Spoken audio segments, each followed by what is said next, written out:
Sorry, I often have the projector off when I do that. Welcome. Happy Friday. Happy fallback weekend. Don't forget to change your clocks. Oh, you don't use them? All right. It'll change on your phone will change automatically. That's good. I'm working. Don't have to do this. Savings time. My verse for you today, Proverbs 21:13. If a man shuts his ears to the cry of the poor, he too will cry out and not be answered. He too will cry out. In the New Living Translation, it reads, those who shut their ears to the cries of the poor will be ignored in their time of need, forgotten about. Clearly a biblical principle that we are to serve the least of these, to use Jesus's ideas in the parables on the sheep and the goats, where there's currently a Christian reach out to take care of those that are less fortunate. Matthew Henry says about this verse, God will not hear him, the one who does not care for the poor. For he that showed no mercy shall have judgment without mercy. James, in it, second chapter of his epistle, talks about that. Matthew Henry goes on, he that on earth denied a crumb of bread, in hell was denied a drop of water. God will be deaf to the prayers of those who are deaf to the cries of the poor. This is in reference, again, to Jesus' parable about the poor man, Lazarus, at the gate of the rich man. Could not even give him a drop of water. So how then are we to help the poor? For those of you that were at my presentation by International Justice Mission, you hopefully heard me speaking in introduction to that about why economists are pro-poor. Specifically, Adam Smith was pro-poor. He argued that the best way to help the poor man was to expand the market for trade, to expand markets. And there's an article in today's Wall Street Journal on that issue. This article is referring to 500 years later from Luther's posting of his 95 Theses in Wittenberg, his arguments against the church. And the Reformation, the article points out that it started a Reformation not just in the church itself, but in markets as well, and brought on this idea of the importance of the individual, which is, again, what Adam Smith wrote about.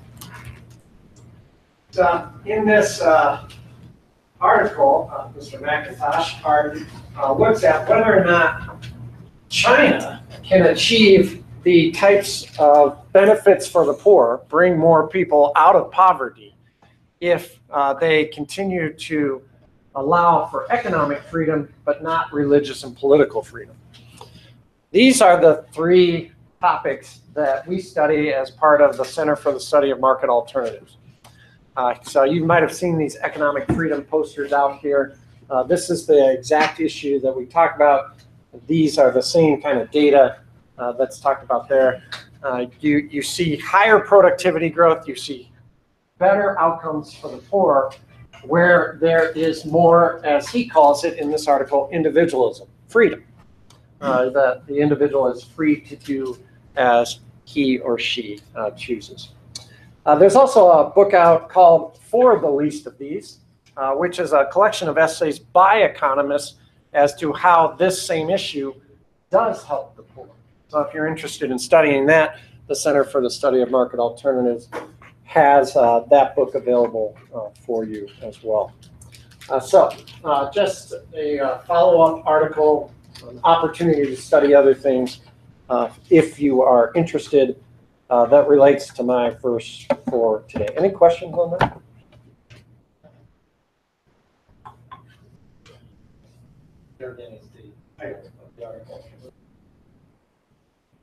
There's a print copy just outside the door, or you can steal Zach's if you want to.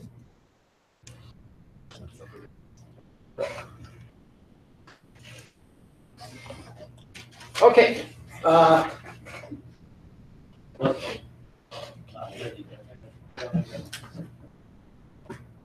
All right. Any questions from last time? So in the article, the savings rate is too low. There was a sentence that said,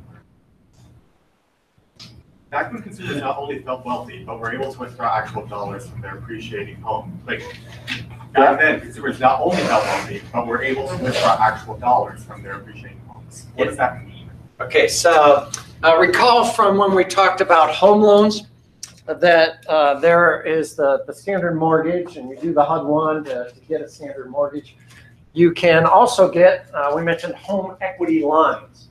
So that is a credit line, an open-ended credit. You remember that term we talked about, as opposed to a closed-end credit.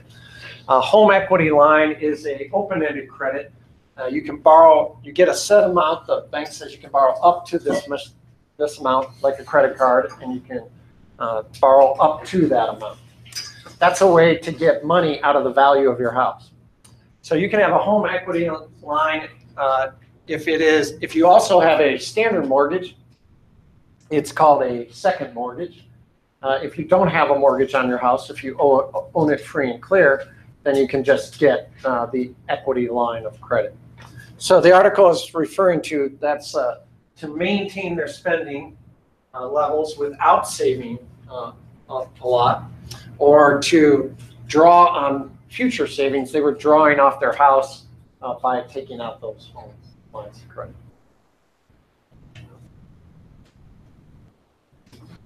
All right, I found this cartoon. This goes way back. It's actually dated 1997. That's way back, before some of you were born, or right about the time.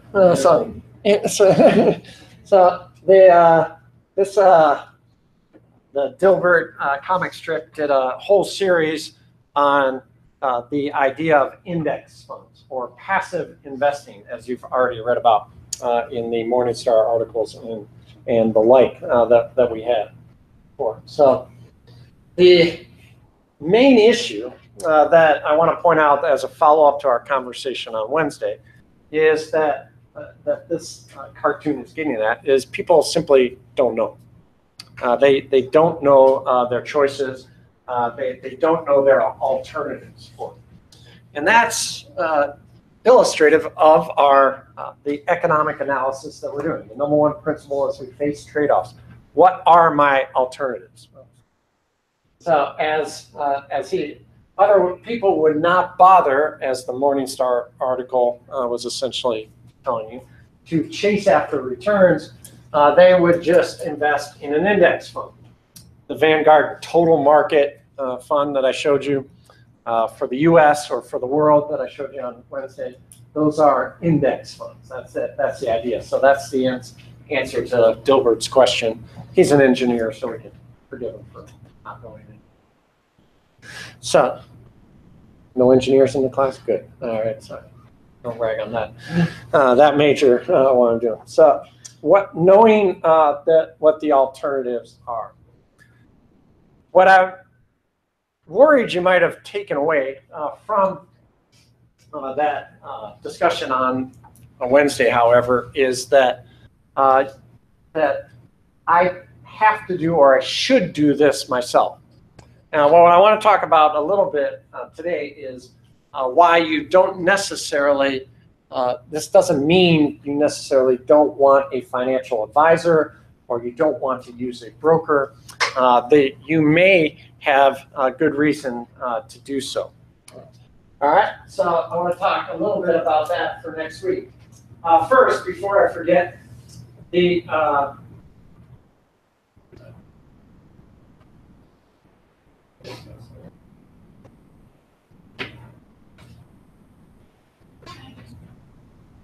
right, I lost one. There it is. Reminder, before I forget, Monday, November 6th, we're meeting with the Cornerstone class in the science lecture hall at 11. And I've asked you to post your answer to the question, what do I know now that I wish I knew then as a freshman? So if you haven't done that already, there's a link in Canvas. About 7 or 8 of you have done it already the last I looked. So if the rest of you could please post those. I won't call you out on that quote, but I already have found 3 quotes that I'd like to use in that presentation that we're going to give on Monday. So if you would join us, and if you could, spread out amongst the freshmen. Don't huddle in a group in the back. All back. So hang out with your freshman colleagues for that lecture, if you would, please. All right, and I might call you out, but no. Yeah, try to hide now. So no, I'll be generous on that one. So the one thing we might do is we might ask you guys to just stand, and so the freshmen, if they had questions, they could go ask you afterwards. Yeah, something. Yeah, so for cheer them on in their. You remember how tough Cornerstone was. Cheer them on while you're there. So, either tough to be there or tough to be there. Yes, to be in there. So that's Monday. On Wednesday and Friday of next week, that I'm bringing in 2 guest speakers, and I do this every time I teach this class in the retirement planning because I don't use these services. So I bring in somebody else that does these services. So this is an article. You don't have to look this one up. You can if you want, or you can have the hard copy. It's getting rather faded because it's 10 years old. This is a publication that was put out by the Wall Street Journal from the Financial Planning Association. So the Financial Planning Association is a group of financial planners. You can join this group. You just meet their criteria if you do any type of financial planning. And the argument here is pretty straightforward. How do you do financial planning? Well, if you look through this article, they'll say you do it primarily just by, setting some goals for retirement and making a plan to stick there. Should sound familiar to you. The same ideas that we've already gone through. You have some assessment of your current financial situation. You have some objective for the plan, and you've got some plan way to get there. It's pretty straightforward. So, but why might you need this service? In this article, there's a very good quote from a Maury Young, who writes, "Advisors help clients control their emotions and therefore make fewer mistakes. If I can help my clients avoid making just one big mistake, I've earned my keep." All right, so they're right in that standpoint. One big mistake could have a big effect. That's the wrong one.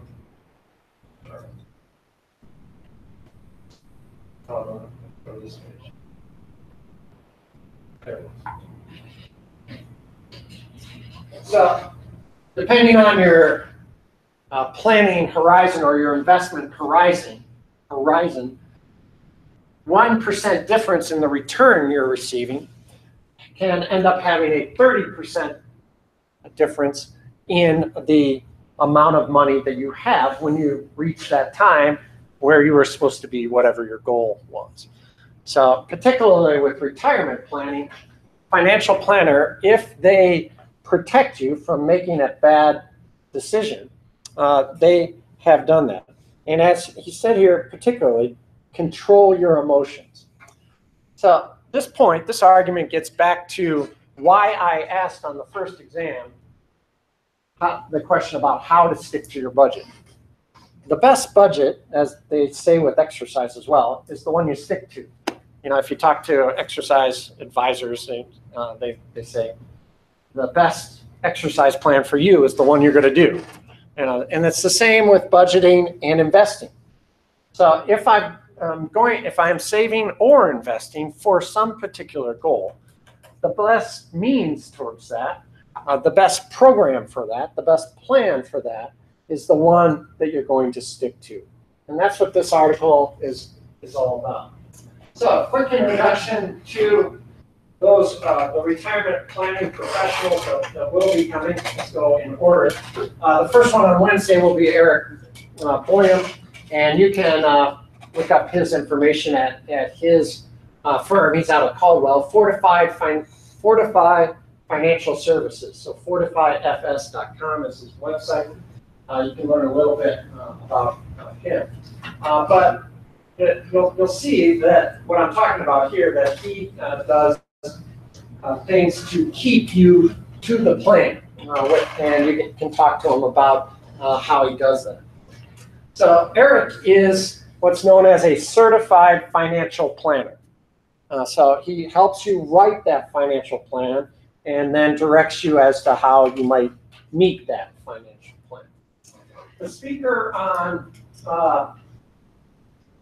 Friday is a catcher. We won't hold that against him, but he was a catcher here when he was in school at NNU.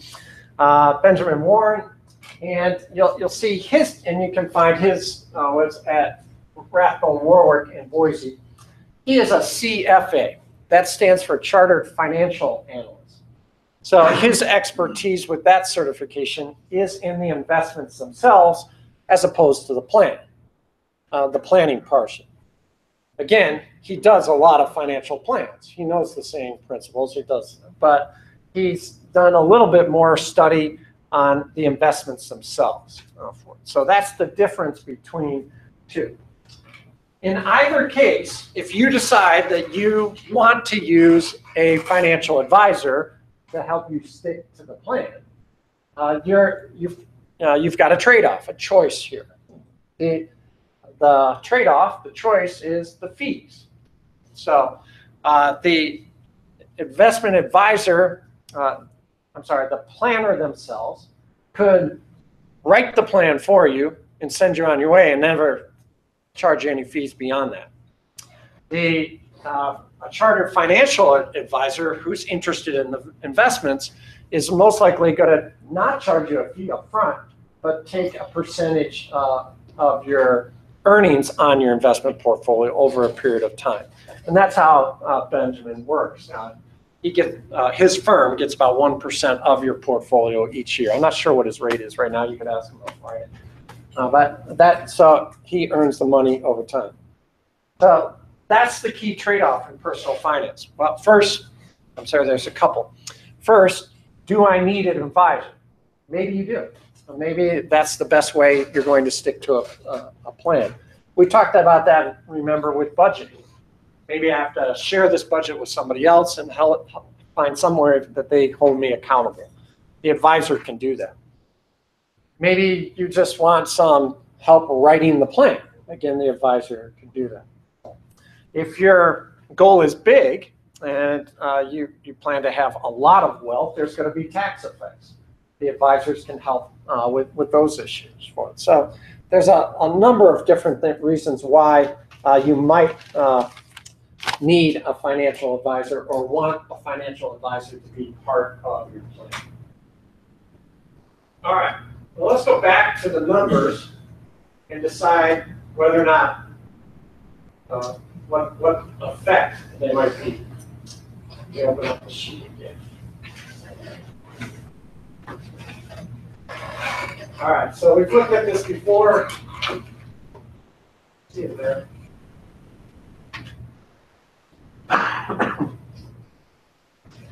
So hopefully you've already done these calculations. You should have by now. But let's look at them again based on what we've talked about this week about investments.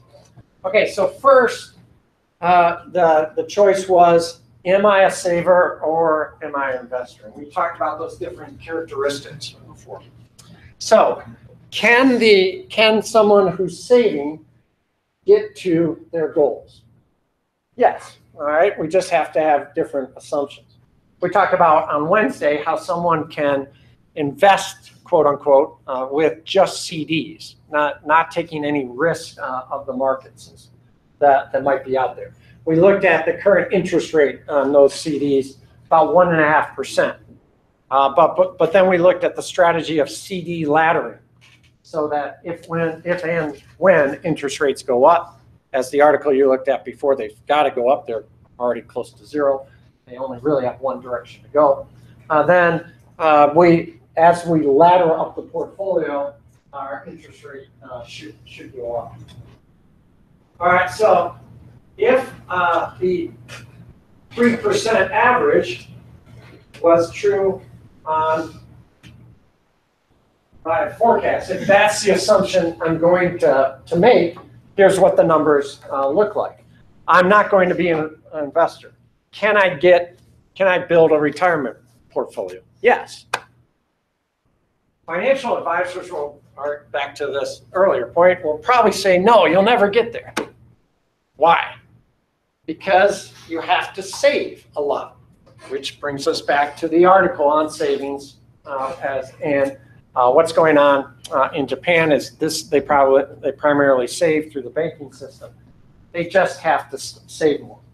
So is it out of the question? Remember, our goal is still $1 million something, so that I can live off of $5,000 a month at that earning. Again, the bank rate, the 3% I have in this assumption, is that long run average for savings accounts rates. That should be in your notes as well. So that 3%. Well, I have two ways to get to that goal. I can find somebody that's going to give me $278,000, $79,000 right now and leave it there in the bank, earning that 3% over the 45 years I have till retirement, and I'll be ready to go. Then I can annuitize that portfolio that I have, and we'll talk more about annuities in a minute, and then draw off of that portfolio $5,000 a month for 25 years, and I'd spend that into retirement. Or alternatively, I can put away $11,000, put into the bank $11,372 annually, and to get to that. So this is where financial advisors or somebody will try to sell you an investment program, a mutual fund, or any other type of investment opportunity, because they'll tell you that, oh, that's way too much, you can never do it. But if you go back to budgeting, that is 20% of roughly a little less than $60,000 a year. So if you're a married couple both working, you should be able to put that much away right now, again, if you choose in your budget. And then you're going to do that for 45 years. By the time you're in your 40s or 50s, that $11,000 should be a relatively small portion of what you're earning at that time. So again, you don't have to be an investor to meet the same, you don't have to choose investments. You can just save to meet the same goal. When you're doing it through the bank, you have some special accounts that you can interest on tax. Yes, if you want to avoid taxes. I'm going to get more on taxes. You may not want to avoid taxes. Why? This is another issue, and maybe Eric and Benjamin will talk about it next week. I don't know. We talked about Roth IRAs, and I have another article we could go. I'm going to wait. I'm not going to go there yet for us. But hold that thought, if you would, as the saying goes. Do you want to avoid taxes? All right, so hold that thought. That is a choice you make to avoid taxes. You may not want to avoid them. Okay, so alternatively, if you follow Dogbert and you take that money you're saving each and put it into an index mutual fund in the United States, and the average that we've seen over the long term for those stocks, you should have met that same goal with about $3,700 a day. Do you need an advisor to get there? Doesn't sound like it, right? But you might need the advisor in order to keep you doing that every year, making sure that $3,700 goes away. Alternatively, like we talked about with health insurance, you could ask your employer to do that for you. to put that amount away. An employer could have an automatic deduction from your payroll that goes into either a taxable or a non-taxable account in order to make that happen so that you never see the number. The key principle of personal finance, and that's what this class is all about. This class is not about how-tos because how-tos change. The key principle is to stick with the plan. That's the key issue. What your personal financial plan will be the best, quote unquote, if it's one that you can stick with and make this happen. 45 years is a long time. To make that happen over time, you might need certain programs like advisors could give you, or you might need your employer to help you out. Michelle, you're gonna. Yeah, so every time we do this, is there any way to include the fact that over 45 years, the inflation can make the money worth less to get there? Correct. These numbers are already adjusted for inflation. So these are real interest rates. So the 3% per year for 25 years will just keep up with inflation. A real interest rate of 0. Okay, so that's all it'll do. The stock market, if you remember the data that I showed you before, the average annual return was 11%, not 7. So using 7 is, I'm not going to actually earn that over 45 years. I'm going to earn 11. But in real terms, I'm going to earn 7. But for our CDs then, isn't there like real return?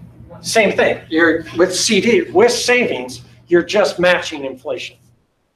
The 1.47 right now, the average, is the going inflation rate.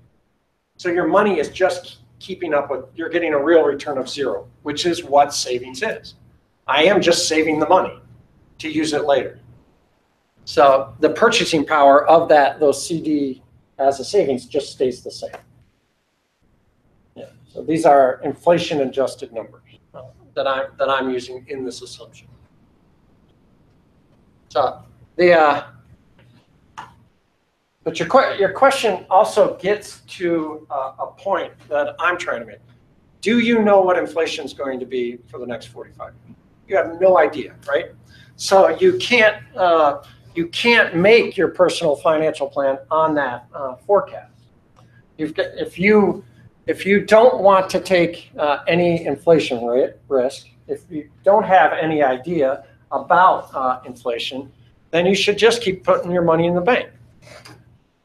The way the banking system works, your money will just maintain its purchasing power. It will just grow at whatever essentially the inflation rate is. It should. I mean, possibly you could have a negative real interest rate, but that can't last for a long period of time. If banks are for a period of time paying negative real interest rates, nobody will put their money in the bank. The banks will close. They can't survive for a long period of time with negative real interest rate. If you decide that if you have a forecast that inflation might be a problem, then you should be in the stock market because that's the only thing that can outpace it. Or if you want your money to grow faster than inflation, then that's an outlook you have on the economy, then yeah, you should be in the stock market. Makes sense. Okay. All right, so a couple of how-to things. So another article for you. See if I can find the right ones. I have something. This article appeared in the Wall Street Journal a couple of days ago. It's not important to me if you read this one. I'm actually going to go through it. So if you don't want to write it down or look it up. But it refers to 2 types of issues with saving for retirement specifically, or saving for long-term goals more generally. The first is this idea of a 401k. A 401k refers to a section of the, or 401k refers to a section of the IRS tax code, which allows employers to put money away for their employees that the employee chooses the investments that it goes into.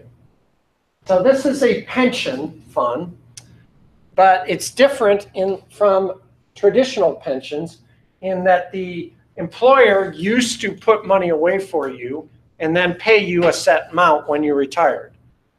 Now they put away a lump of money, and what you take out depends on how you invest it or save it, whichever you do with it. So that's what 401k plan refers to. So back to my initial point. If you don't think you can stick to a plan, then you want to be in a 401k plan. A 401k plan is, again, it's a vehicle, and it's based on the tax code. 5 years from now, you might not have the option. The tax code, it might not be available to you. The tax code could change.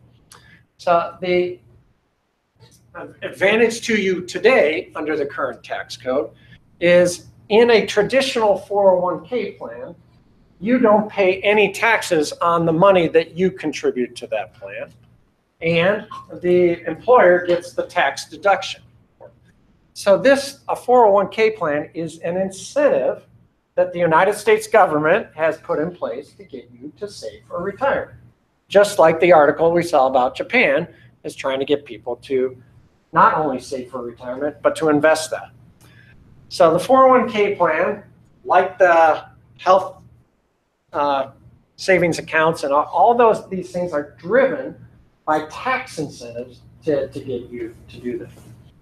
As I've been saying over and over, that tax policy could change. The Republican Congress just recently put forth a plan to change the tax code in a number of ways. And as part of that discussion, they had talked about limiting the amount that you could put into these plans. So we never know when these tax codes could change. So the principle of personal finance is don't depend on them. Don't invest just because you have that incentive. But if your employer right now is telling you, yeah, if you put in $1,000, we'll put in another $1,000, take the money, right? Don't leave the money on the table. That's a benefit that they're offering you. Take advantage of it. So undoubtedly. There's also currently in the tax law, so this is designed to save for retirement, but there are some rules that, if your child gets real sick, you can take it out and not face any penalties for it. So this is another good savings vehicle under the current law. But again, these benefits could all be taken away. So a 401k plan is not a requirement. Companies don't have to offer it. A 401k plan has different benefits at some place than it does others. Right here at NNU, if I can put up to 5% of my paycheck into this plan, and NNU matches it with another 5%. So I do, because I want that other 5%, not because I want the tax benefit. All right, so 401k allows that tax benefit. A Roth 401k is based on the tax code again, which changed. Roth was a congressman who put forth a bill that said, let's allow people to put more into these accounts, but we'll tax them now, we won't tax them later. So that's a different type of plan. So your employer might have a traditional 401k or a Roth 401k, or they might have both. Some companies have different choices.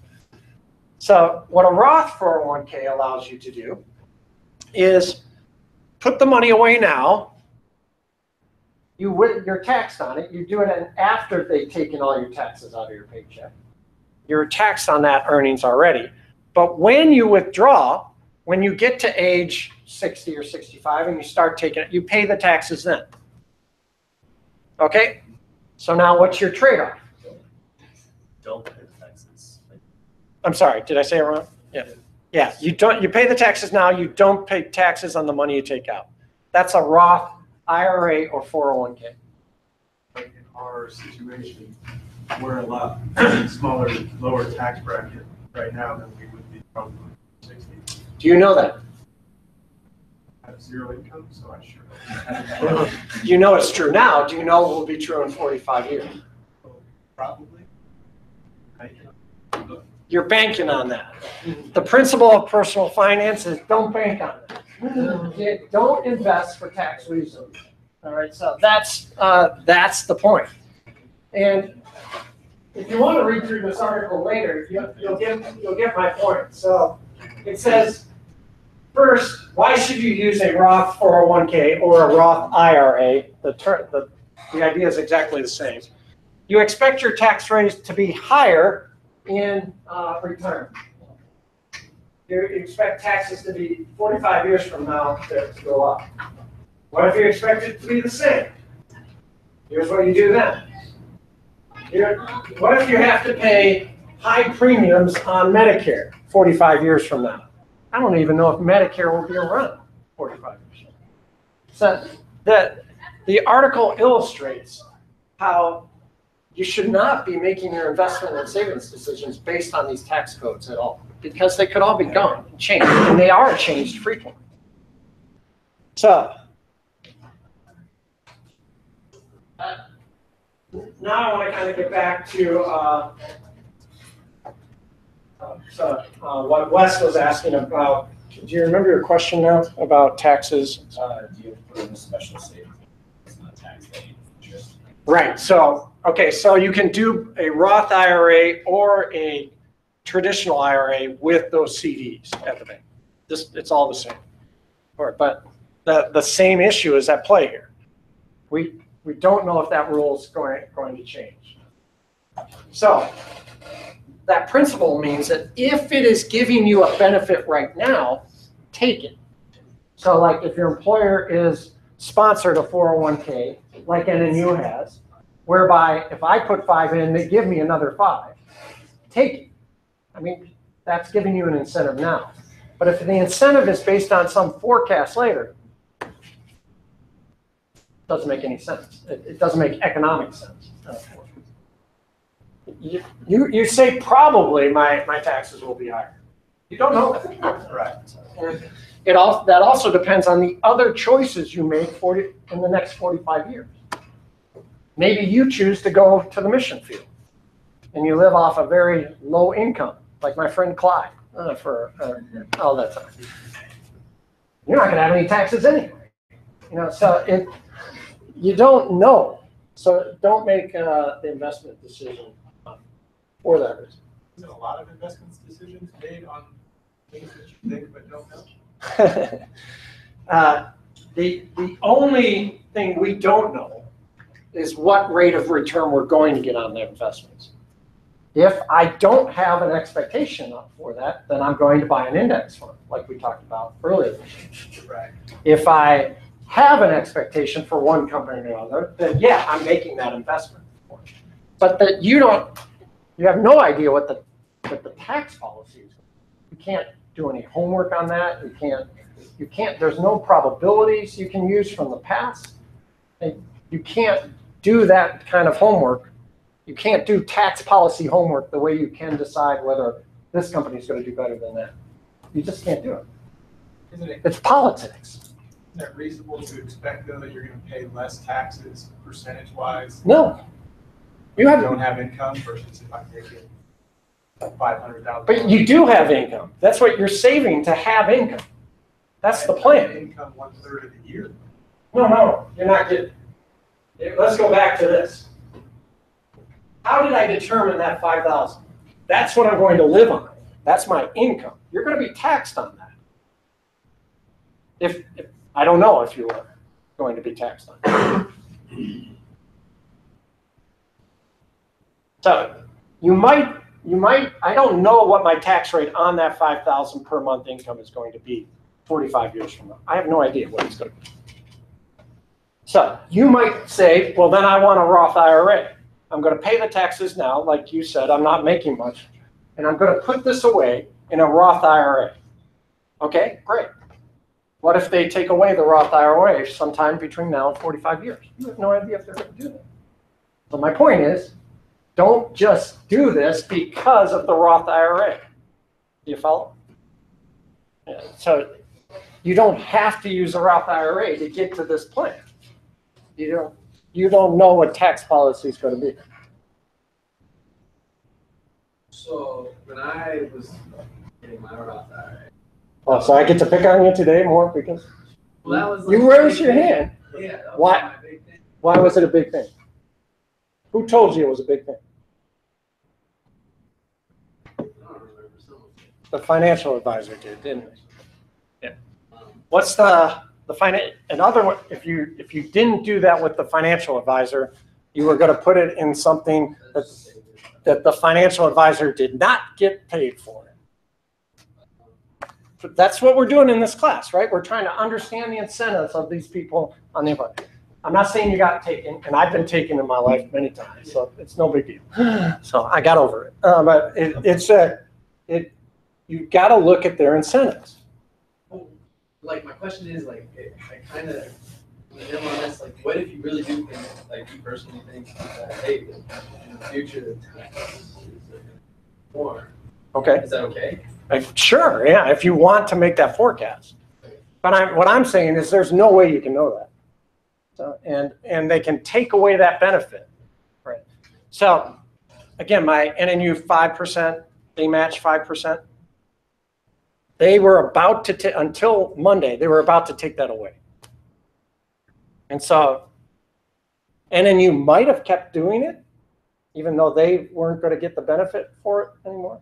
But it could have been gone. So if let's say they got rid of Roth, I remember something they're talking about. They're talking about getting rid of Roth IRAs or limiting the amount you could put in there. So again. So with that, if they just cancel it out. Oh no, you wouldn't get any benefit ongoing. And they might grandfather the amount that you have in there and say, okay, you're still okay with that, but they might not.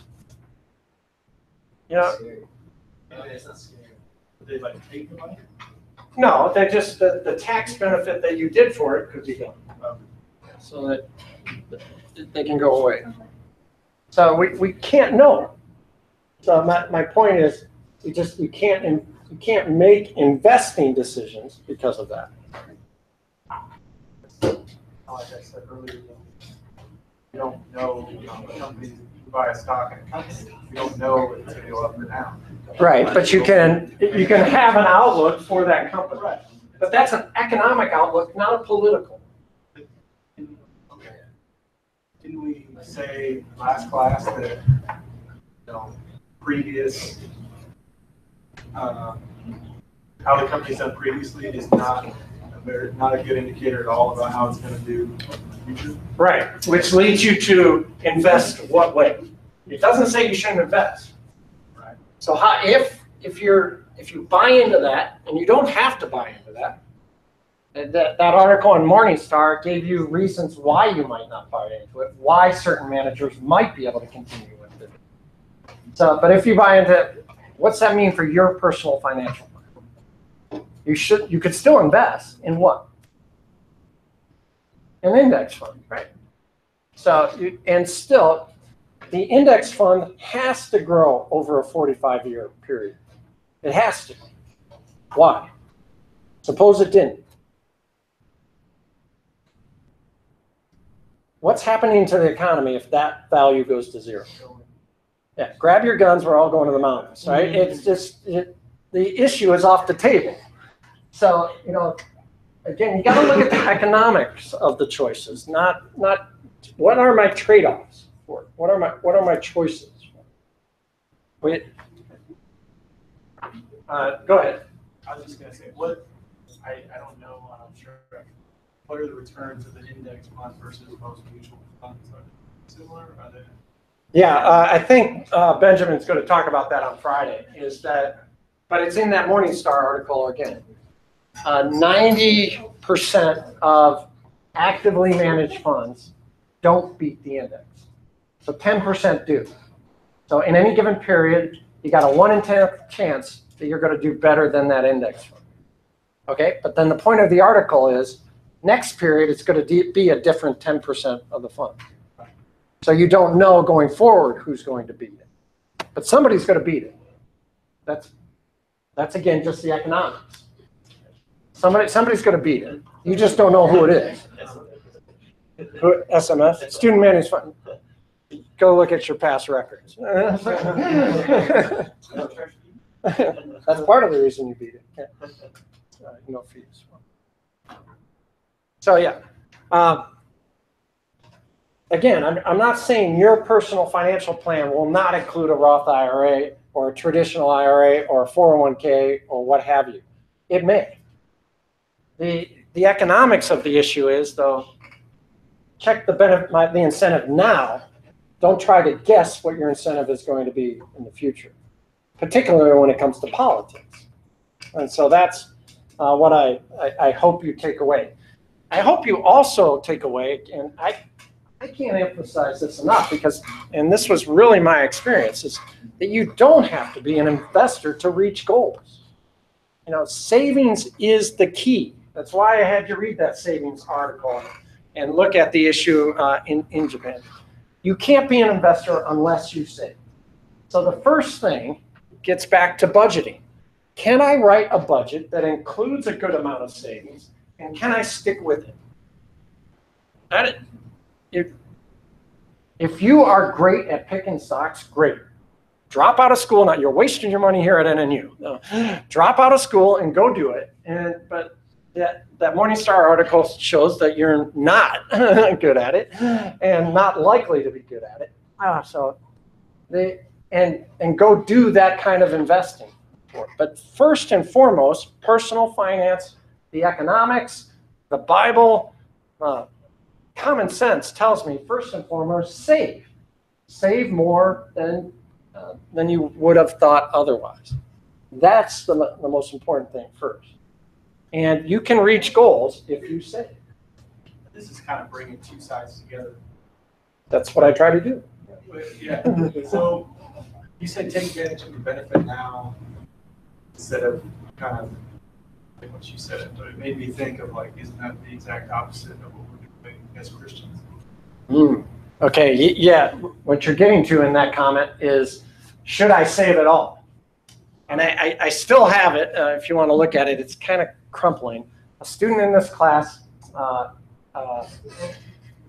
ministry major, I believe she was, about 4 or 5 years ago, wrote her financial plan out, assessed her current financial situation. I have no money. I have nothing. I don't own anything. I have a negative net worth, I think she wrote. My goal, I have no financial goal whatsoever. I don't want to have money. I never want to have money. Do I know how to get there? Trust God. That's all Rochelle cares about. So, doesn't matter. Go look at it. And then she wrote it in a scroll poem form. Beautiful. And she's right on. That's her personal financial plan. She's totally just trusting God. She may not be saving anything. That's fine. So, but that might not be right for you. Right. And the Bible doesn't say everybody should do that, right? I guess I'm not necessarily saying that, I don't think. Okay. I guess what I'm trying to get at is that we're acting, I think I read this the other day, like the definition of wisdom is being able to put off kind of like the short-term satisfaction for long-term happiness. I would agree that that's wise, but not necessarily the definition of wisdom. Yeah, there are other wise. Yeah. Okay. One of those things we're just kind Okay, good. of, okay. So I guess I see that from a investment standpoint, and I'm acting now to receive my benefits later because I'm expecting them to be like that. Just like as Christians, we are acting a specific way now because we're asked to, and benefits later of going to heaven and being on the good side. Right. And so the wisdom of the gospel behind that is nothing you do here will get you there. That's why we need a Savior. That's why God came here in the person of his Son. So from that, we should have no fear. We have no fear. Our redemption is done. Christ did that for us on the cross.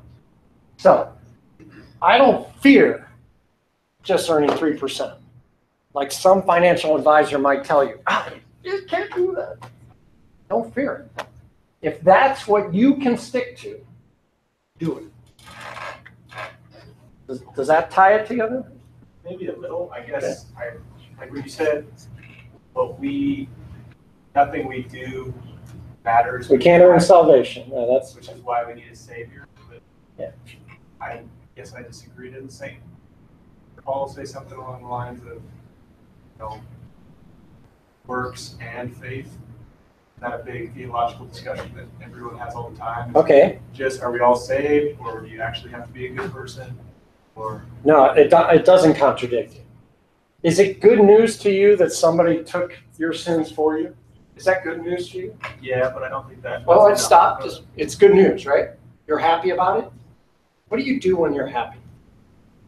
When you're a happy person, do you huddle down in your home and hide away from, I'm sorry, everybody, this is great theology. When you're a happy person, do you just sit down, or do you go to a party because you're so happy? I think that differs from the first. Yeah. Sometimes I'd rather be at home by myself.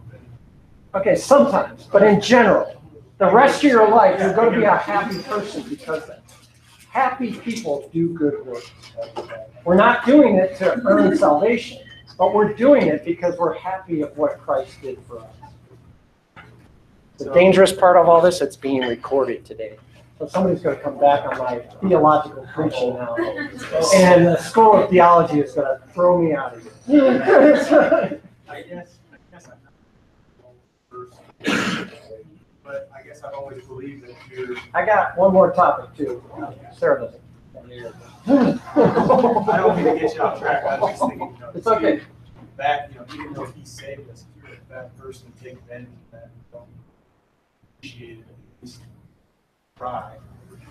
Right, because you're thankful for what he did. Yeah, we're on the same page. I am not saved by my works. That does not earn my way in life. But I am so happy that somebody did that for me, that I'm out to do good works, to show them that I am thankful for what Christ did. Christ, he said, if you love me, if you're thankful for what I'm doing, you will obey my commandments. So, all right. I'll try to get it done in just a minute or two. Okay, again, the principle is I need something to stick to the plan. Insurance that we talked about before, I told you I'd get back to this, can do that for you. But the insurance company can do this for you. They can take your $3,700 a year and guarantee this amount for the rest of your life when you start retiring. It's called a permanent life insurance policy or a whole life insurance policy. What happens, though, is they're taking a risk, right? They don't know how long you're going to live. They don't know if you're going to live many years or just a few. They don't know if you're going to die right now based on the trade-offs, right, that we looked at with insurance. So what happens then if I choose insurance in order to stick to the plan? They're taking risk, which means then, what are they going to do? They're going to give you lower returns. Right now, it's about 4.5 on these plans. So if the goal is the same, this is what I'm going to need to live on for it, I just have to put more into that life insurance policy to do it. Life insurance policies, historically, have complete tax benefits. I won't pay any taxes on that $5,000. It's essentially a Roth IRA. But you can also today, in some states, buy these insurance using pre-tax dollars. So you can actually get both benefits with life insurance. It's expensive though. You've got to save more in order to get those guarantees for it. So Eric might be able to talk a little bit about this on Wednesday because I think he sells some of these products. Benjamin does not. So if they're guaranteeing that 4.5, why would anyone want to choose the CD? They don't want the risk. They want this to have a little bit better return. Okay, this is pure life insurance though. You can't, the CDs you can get back out. Okay. You're stuck with this. With this, if you stop making this payment each year, they take all the money.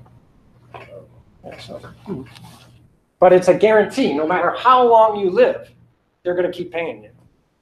So that's a trade-off. Again, well, what do you wanna do? So, but that, in turn, that's a big difference. I gotta put twice as much into that plan to get to the same goal. So it's an expensive way, but it might be a way that you stick with it. I keep paying my insurance premium each year. I keep putting that for it, and they keep guaranteeing my retirement. So again, the best plan is the one you're going to stick to, so it might be right for you. So we can ask Eric to talk a little bit about these products on Wednesday. But you can look it up yourself. Whole life insurance, that's what it's doing. All right, Ryan, thanks for the question. I'll talk about Jesus any day. Yeah, have a good weekend. You do, what happens to the 401k if you quit your job?